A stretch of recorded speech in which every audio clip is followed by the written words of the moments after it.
you had an interesting time with veganism because that's a big thing. How was your Interesting time. How was your experience being a vegan?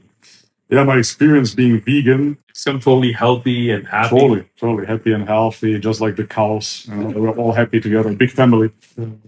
Yeah, veganism was motivated due to my psychedelic experience, actually. I encountered, if you will, in a vision, the suffering of the world. At least this is how I want to interpret it. I even had Jesus appear to me in that vision. Interesting.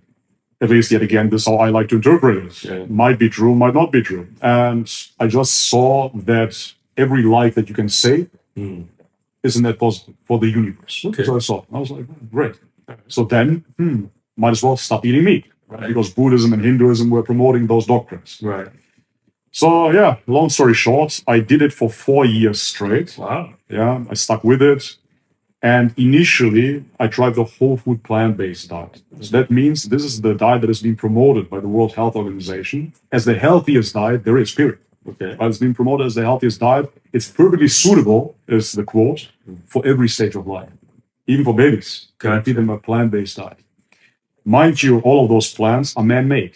If you go 1,000 years back, we had not one of those plants around. Yeah. Broccoli is manufactured. If you find broccoli in nature, you know how it looks like? No. It's a little leaf, a little green, bitter leaf. Really? You would never eat it. A good thing you're telling me to eat broccoli. So never eat it. Don't. Did you guys hear that? Don't eat your broccoli. Don't eat broccoli. I love this guy. So broccoli is not from nature. No, broccoli is not from nature. Carrots are not from nature. Cabbage is not from nature. You're blowing my mind right now. Bananas are not from nature. Right? All of those fruits, mangoes, etc., are not from nature either. I like mangoes. That's not the only. They're beautiful. But anyways, they're not from nature. So if you look at a banana, for example, right, you can Google that too. A wild banana. A wild banana is roughly this size. Wow. And this packed with seeds. Because think about it. Every plant in nature, good point, needs to survive. Right. So how do they survive? Through pollination, through seeds. So a fruit without a seed, and there's something that you can read in the Bible as well, it said that you should never ingest any fruit without seeds. It's interesting because back then, I don't think they had them without seeds. Right. Well, that's good. Anyways, part of the story is that they're almost inedible. If you would eat a banana in nature, they're green, they're small, you peel them, you eat around the seeds, and then you spit out the seeds, and this is how the banana tree grows. But not with those in there. No, it's not. It's not that carby either. So one banana like that has maybe 3 to 5 grams of carbohydrates. And a average Cavendish banana has roughly 30 grams of carbohydrates, right? Because they have been bred. The way that bananas are manufactured is by cloning. It's not like the scientific cloning per se. It's more about just cutting off a banana and then pollinating the stem and then implanting this. So like that, a new plant will grow without a seed. It will just replicate. It's like taking off a branch of a tree and making that into a tree. If you do that over generations, they will lose all their seeds. Side note, this is something that has been done in the marijuana industry as well, because they want the sticky icky. They don't want any seeds in their wheat. Right. And this is why nowadays wheat has no seeds anymore again. So it has to be cloned. Yeah. Anyways, that being said, when you do that, you maximize the effect. With wheat, you have more THC. With bananas and other fruits, you have more carbohydrates. Those are fruits. Fruits are not that dangerous if you do that, other than that you have an excess of carbohydrates. Okay. With the green leafy vegetables, on the other hand, those things are poisonous in nature. Because in nature, everything tries to survive and protect itself. Right. So if you look at an animal, it has claws, fangs, teeth. Plants don't have that. Thorns. They have thorns, right? Good point. But other than that, they have something called phytonutrients, which is not a nutrient, it's a chemical. Okay. And those are defense chemicals. So before fertilizers, etc., the plants used to defend themselves. If there's an insect, for example, it dies if it eats the plant. Yeah, they don't want to eat the plant. However, as humans, we are more resilient. So therefore, we can eat a bunch of them. However, this is what led now in this modern day and age to IBS, for example, because it attacks our gut lining. Those anti-nutrients attack our gut lining and destroys our health overall. Because that is a factor as well. People started modifying those plants, as I said.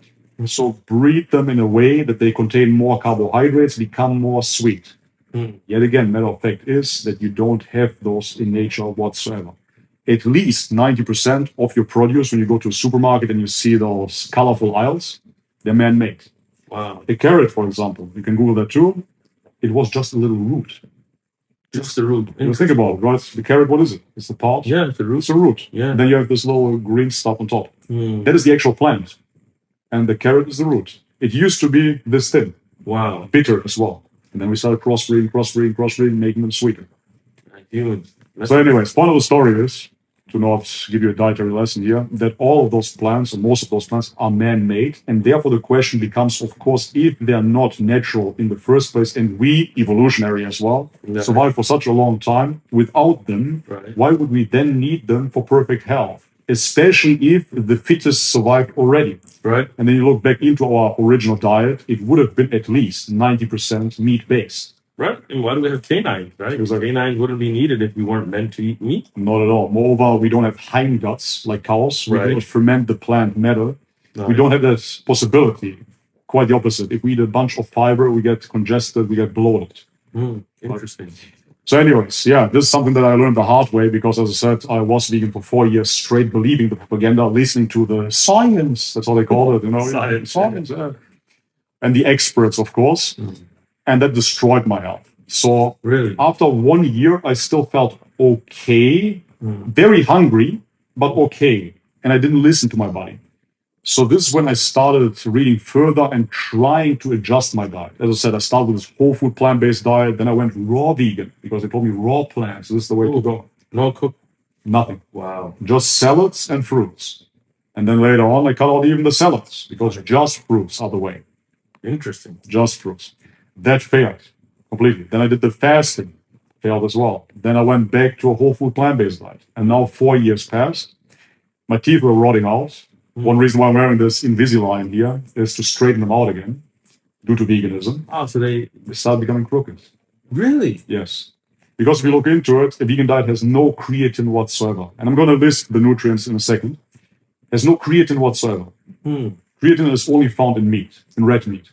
That's why I love meat. Only red meat. And what they found out is actually they gave roughly 5 to 10 grams of creatine to vegans. And they saw a huge rise in IQ and brain capacity. So veganism can actually make you stupid. No, it doesn't make you stupid, for sure. And this is actually, I believe, the detriment of the diet because you keep on doing it, because you become dumber, and then you cannot snap out of it. You know? Yeah, it's wild. Anyway, so... This is fun stuff. It's crazy, yeah. Don't do it. If you listen about it, it's fun stuff. But that's funny because you don't hear about this. No, of course not. All you hear about on the news, with even scientific channels, is the benefits of eating plant-based food and not eating meat and how meat's horrible for you and there's nothing good in meat. But this is stuff you don't hear about. Exactly. I would claim, without being too conspiratorial, that there's an agenda behind it as well. If you want to stay on the surface level, okay, let's say plants are much more profitable. Okay, let's just say it's money. I would say it goes way further than that, but nevertheless, it is much more profitable than raising cows. Well, I mean, knowing that certain nutrients are essential for the human body and then depriving the people from it, definitely something behind it. I would say so. There's actually something behind it when you look into Kellogg's. Kellogg's cornflakes, the founder, I forgot his name. You have to Google this as well. However, he was part of a certain Christian sect. And this is a fact. It's not a conspiracy theory. So he was looking for a way to stop young boys from masturbating excessively. Wow. So in turn, lowering the testosterone levels. Interesting. And he saw that a egg breakfast is actually raising their need to masturbate. I don't know how he observed this. He's a Christian, right? Catholic? I'm not kidding. So anyhow, so he came to the conclusion that he has to manufacture a meal for breakfast that will stop them from masturbating because masturbation is a sin. Wow. So that's how cornflakes actually. It's no joke. You can look this up. There's no conspiracy theory whatsoever. This is what he created them for. And the same applies to the Weetabix company. I don't know if you're familiar with those. I've seen them. Yeah, they're common in Australia. So there's a Adventist, I believe, church as well that invented those with the same motivation behind. And of course, because they're so deprived of nutrition, you see the label fortified. And fortified simply means chemical supplements. Right. That's it. Unnatural again. Unnatural. So if you look one last thing into the vegan diet, people will tell you that you have to supplement vitamin B12. Right. And that is correct. Yeah. But it's not only vitamin B12. So you don't have any vitamin D3. Even iron is hard to find. You right? don't have proper heme iron, which is the iron that you find within the blood. Okay. You don't have heme iron within plants. You just have a precursor of it. And if your body will convert it, that is up to the individual body. They found, for example, that Scottish women cannot convert it at all. If you're Scottish, be careful. Whatsoever. So you don't have any creatine, as I said. You don't have any carnosine either. You don't have any carnitin either, which are all amino acids found within meat. And moreover, we have receptors for them in our gut. This is why you get satiated when you eat a steak. A steak, for example, a 200-gram steak, doesn't have that many calories. It doesn't. But you're satiated after it. That's true. How come? Right? This is because we have receptors, again, involved with our receptors here, for carnitin. So once again, humans were meant to eat meat, though. 100%. Right. Even by an evolutionary perspective, we would Right. have to admit that. Right? Then you don't have K2, you don't have proper vitamin B6 either, you don't have real calcium, you have just again this precursor of it, etc., etc. You can boil it down to at least 15 nutrients, if not more, that we know of that are missing. So when you go on a vegan diet, one of the things then you're going to lose testosterone then. 100%. Wow. Of course you will. And I actually did the blood test myself. First, I was happy because my cholesterol got low. Okay, that's good. Yeah, at first. But then, later down the line, it went into critical levels below the average standard. Well, So people little forget. cholesterol. I mean, you do need cholesterol. There's good cholesterol, obviously. Of course. And I mean, in nature, these, how Allah designed insan, you need those things, right? Absolutely. Cholesterol is the precursor of every single hormone in your body. If you look at the testosterone molecule, you come from a scientific background, you will see that it's based upon two cholesterol molecules. Right. It doesn't function without it whatsoever. So you need cholesterol in order to produce healthy hormones within your body. That's just what it is. Yeah, anyway, so I was lacking 50 nutrients. Nobody talks about it. It's quite amazing. Even if you look at baby formula, now they're adding DHA and EPA, which are essential fatty acids. Right. 5 years ago, you didn't have that. Yeah. So now they found out science. Again, right? Another win. So they cannot at all understand what is in there. Right now, we partially know how much protein you have in a steak, how many calories it has, which micronutrients that we know of. Right. But maybe there's something else in there that you don't know. Right. Of course, you cannot know. It's absolutely impossible. And this is why they found out just last week, actually, that Bill Gates, I don't even know if I can name him here. Go for it. Yeah, Bill We Gates. don't mind getting canceled, don't worry about it. I don't want you to get canceled. Anyways, his factory of plant-based meat and impossible burgers and artificial meat is actually cancer causing. Wow. Go figure. They found out now. They did the studies again and they found it out. So there you go. If you go against nature, against your own human body, you will suffer. That's the quintessence of it. Allah made everything in a balance. I mean, eat meat, eat vegetables, eat whatever is there, but in that balance, and in that true balance, the halal way of life, people flourish. I would agree. And every time humans have tried to mess with that balance, we've only caused harm. Yes. Most cancer that we talk, I used to work in a company that basically was working on equipment to detect and then to try to eradicate cancer cells and things. And we had a lot of training on what causes cancer. Right. And everything would go down to certain chemicals, certain unnatural processes.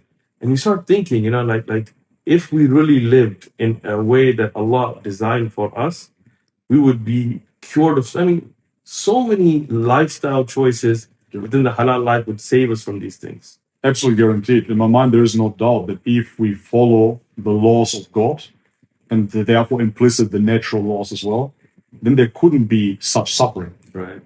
Absolutely impossible. Especially if we talk about lifestyle diseases or modern day diseases. So you have modern day diseases, and you look at the diet. We stopped eating the way that we ate back in the day. So if we have modern day diseases, it can be only blamed upon modern day lifestyle choices and modern day foods. So we didn't have Cheerios. Yeah. We didn't have any, I don't even know how you call them, Pop-Tarts and stuff like that people are eating in the States, right? Yeah. You didn't have that. And therefore you didn't have that much cancer. Right.